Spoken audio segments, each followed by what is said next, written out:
Hello everyone and welcome. आज के हमारे इस वीडियो में हम बात करेंगे डेल्फी के इंजेक्टर्स के बारे में। डेल्फी के इंजेक्टर में सबसे बड़ी दिक्कत ये है, एक तो वो बहुत ही कमज़ोर होते हैं अगर हम उन्हें कंपेयर करें बॉश के, सीमेंस के या डेंसो के इंजेक्टर के मुकाबले। उसकी जो ताकत है वो बहुत ही वीक है। नंबर 2, उसमें सबसे बड़ी दिक्कत ये है कि अगर वो हमारे पास रिपेयर होने के लिए आते हैं तो उसमें एक ये डर हमेशा लगा रहता है कि यार ये एक तो वैसे ही जो उसमें कंट्रोल वाल्व होता है जिसे हम टिक्की कहते हैं, वैसे ही बड़ी कमज़ोर सी होती है, उस पर जो पॉलिश होती है, अभी हम देखेंगे वीडियो में आगे, तो ये ख़राब ना हो जाए। दूसरा ये डर लगा रहता है कि वो एयर से चोक ना हो जाए।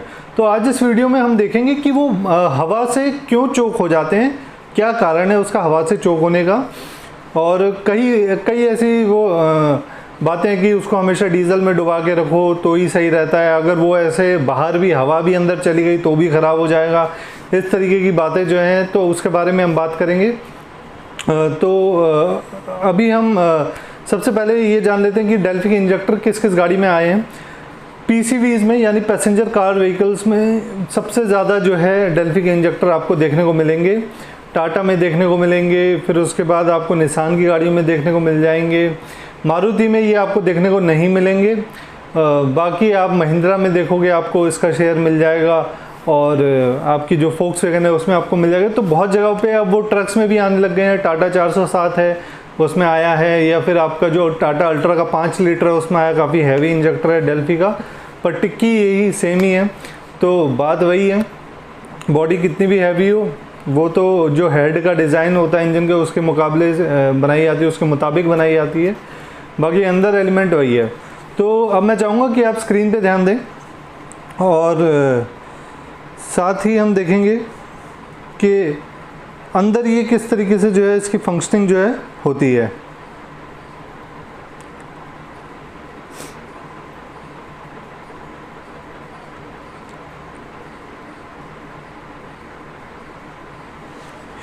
तो ये हमारा जो आप अभी देख रहे हो ये डेल्फी का जो है कंट्रोल वाल्व है, ठीक, यही इसका जो है मेन एलिमेंट होता है। अब जो प्रेशर बनना होता है, जो प्रेशर टूट जाता है इंजेक्टरों में, या जो रेल में जो प्रेशर है वो टूट जाता है, वो इसकी वजह से ही टूटता है, और जो प्रेशर बनता है वो इसी की वजह से बनता है।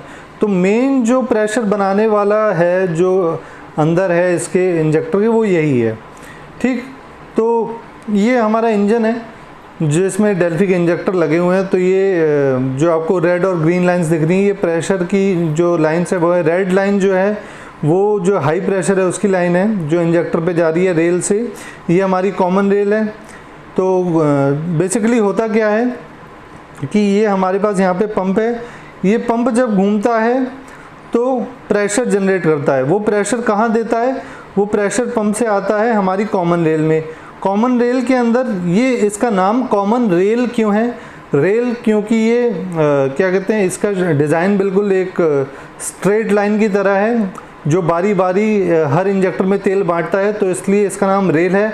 कॉमन इसलिए क्योंकि एक ही रेल है, एक ही रेल से चारों जो सिलेंडर है में इंजेक्टर लगे हैं, 4 इंजेक्टर हैं, तो चारों में जो है तेल इसी से जाएगा। 6 है तो 6 में एक ही से जाएगा, तो कॉमन है सभी इंजेक्टरों के लिए, इसलिए इसका नाम कॉमन रेल है, ठीक। कॉमन रेल में ये हमारे पास जो है जो आप ये देख रहे हो यहाँ पे प्रेशर रेगुलेटर वाल्व है, और एक तरफ लगा रहता है प्रेशर सेंसर। कॉमन रेल के बारे में हमने बहुत अच्छी वीडियो बना रखी है पहले भी, तो आप उस पर जाकर के चैनल पे जाकर के देख सकते हो, ठीक। तो ये प्रेशर रेगुलेट करता है, ये अंदर सेंस करता है कितना प्रेशर है, प्रेशर सेंसर है। तो अब हम चलते हैं हमारे इंजेक्टर की तरफ। ये हमारा इंजेक्टर लगा हुआ है यहाँ पे, ये इसकी नोज़ल है जो पिस्टन के ऊपर जो है डीजल को स्प्रे करेगी, और ये हमारे इंजेक्टर के अंदर जो है जो डीजल बह रहा है उसकी एक झलक है। तो इसमें मैं चाहूँगा आप ध्यान से देखो, क्योंकि सारी कहानी जो इंजेक्टर के चोक होने की वो यही है, यही आपको समझनी है। ये डीजल जो है बह करके आया अंदर, और ये सीधे जाकर के रुक गया नोज़ल पे, और पीछे की तरफ ये ट्रैवल करते हुए कंट्रोल वाल्व में वापस लौट आता है, ठीक। तो ये अब यहाँ पे जो है कंट्रोल वाल्व में वापस ये डीजल जो है लौट गया हमारा। अब ये कंट्रोल वाल्व जब खुलेगा, ये हमारा सेंसर है, ये कंट्रोल वाल्व यहाँ पे लगा हुआ है, तो ये जो हमारा सेंसर जब करंट यहाँ पे आएगा और इस वाल को ऊपर की तरफ, ऊपर की दिशा में खींचेगा, तो ये जो डीजल है ये पीछे की तरफ निकलेगा और इंजेक्टर जो है वो फायर करेगा।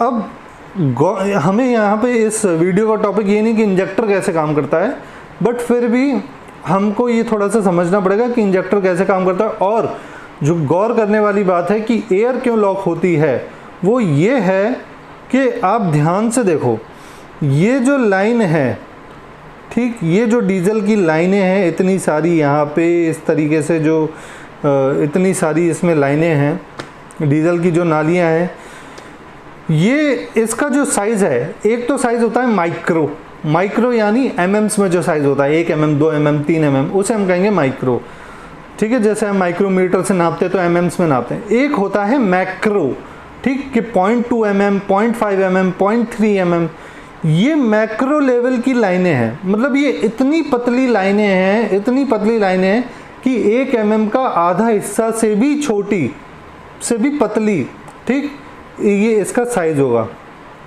यहाँ पे ये जो साइज है इसका, जो विड्थ है, वो आधे mm से भी कम होगी।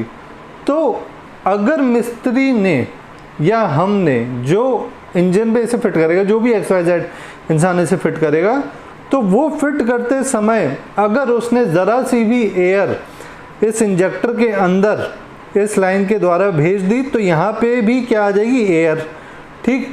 अब जब एयर अंदर आ जाती है तो वो बाहर नहीं जाएगी। क्यों बाहर नहीं जाएगी? क्योंकि यहाँ पे ये जो वाल है उसने इसको लॉक कर दिया, एयर को, इस पूरे सिस्टम में, ठीक। तो एयर एक तो जब आ जाती है वो नोज़ल की पिन को, ये जो नोज़ल की पिन है यहाँ पे, ये जो नोज़ल की पिन है उसे भी नीचे की तरफ प्रेस कर देगी, तो वो कहीं फंस भी जाएगी नीचे की तरफ। तो इस पूरी लाइन में यहाँ पे जो 1 mm से भी छोटा छोटा गैप है, वहाँ पे जो है एयर आ गई है, और इतने से गैप से एयर निकालना बहुत ही ज़्यादा मुश्किल है। और ये एयर फंसती भी नहीं अगर ये इतनी सारी लाइनें इसमें नहीं होती, लेकिन क्योंकि इसमें इतनी पतली लाइनें बहुत ज़्यादा हैं, तो इसकी वजह से एयर जब फंस जाती है तो दोनों तीनों तरफ फंसेगी, यहाँ भी फंसेगी, आउट में भी फंस गई, इन में भी फंस गई, आउट में भी फंस गई। तो वो फिर जब एयर अंदर फंस जाती है तो फिर इंजेक्टर जो है फायर नहीं करता। इस वजह से आपके डेल्फी का इंजेक्टर जो है एयर लेते ही चोक हो जाता है, ठीक। तो ये रीज़न है इसके चोक होने का। अब जो सवाल करते हैं लोग कि एयर ले आती है तो ख़राब हो गया, ये हो गया, हो गया, नहीं, एयर छू भी गई तो ख़राब हो गया, नहीं, ऐसा नहीं होता। होता क्या है कि गाड़ी हमारी स्टार्ट नहीं हो रही, हमने इंजेक्टर लगा दिए, एयर से वो चोक हो गए, अब वो स्टार्ट नहीं हो रही। अब मैकेनिक या हम क्या करेंगे, उसको ज़बरदस्ती क्रैंक करते रहेंगे कि स्टार्ट हो जा, स्टार्ट हो जा, स्टार्ट हो जा। तो यहाँ पे आप फिर से एक बार स्क्रीन पे देखें, ये कंट्रोल वाल्व के अंदर का डिज़ाइन है। ये देखिए, ये पतली पतली नालियाँ, एक कंट्रोल वाल्व के अंदर ही जो है आपकी 3 नालियाँ हो गई, ठीक। तो 1 mm से ही पतली, तो एयर इसलिए लॉक होती है। अब देखो यहाँ पे ये आपका एलिमेंट है, इस एलिमेंट पे पॉलिश होती है, और जिस सरफेस से ये टच हो रहा है कंट्रोल वाल्व के, उसमें भी पॉलिश होती है। तो ये जो पॉलिश होती है जब ये ख़राब हो जाती है तो इनके बीच का जो डिस्टेंस है, इसकी पॉलिश और इस कंट्रोल वाल्व की जो पॉलिश है, इनके बीच में जब गैप आ जाता है, जब ये पॉलिश कट जाती है, यहाँ गैप आ जाता है, तो डीजल बीच में से लीक होने लग जाता है, और बहुत ज़्यादा मात्रा में वो लीक होने लग जाता है। तो एक तो इतनी बड़ी गाड़ी, महिंद्रा स्कॉर्पियो, टाटा 407, टाटा अल्ट्रा, इतनी बड़ी गाड़ी, और इतना छोटा सा आपका जो है एलिमेंट, अगर ये बॉल टाइप होता कि बॉल सरफेस के ऊपर है जैसे बॉश में होता है, तो भी बहुत अच्छा था। लेकिन पॉलिश, सिर्फ इतनी सी पॉलिश पे आपका जो है पूरा हाई प्रेशर सिस्टम टिका हुआ है, तो थोड़ा सा भी कचरा आता है वो पॉलिश ख़राब होना चालू हो जाती है। अब आप क्या कर रहे हो, बार बार उसको सेल्फ दे रहे हो, तो वो क्या है, चल रहा नहीं है, फायर कर रहा नहीं, गाड़ी स्टार्ट नहीं हो रही, क्योंकि एयर है। तो एयर है तो इसका मतलब क्या है, एयर है तो इसका मतलब यहाँ पे क्या है, डीजल नहीं है, वो सूखा है। तो वो जब आपस में रगड़ेगा तो रगड़ रगड़ के वो जो है ख़राब हो जाता है और वापसी उसकी बढ़ जाती है, पॉलिश ख़राब हो जाती है। तो ये रीज़न होता है कि जो आपका कंट्रोल वाल्व है, डेल्फी का जो सिस्टम है, इस तरीके से वो चौक हो जाता है और आपको जो है दिक्कत आती है और बहुत जल्दी ख़राब हो जाता है। क्यों ख़राब होता है? आशा करता हूँ आपको इस वीडियो से जो है ये सारी जानकारी जो है प्राप्त हो जाएगी। और इसके अलावा अगर आप पूछना चाहें कोई सवाल तो कमेंट के ज़रिए पूछ सकते हैं। Thank you.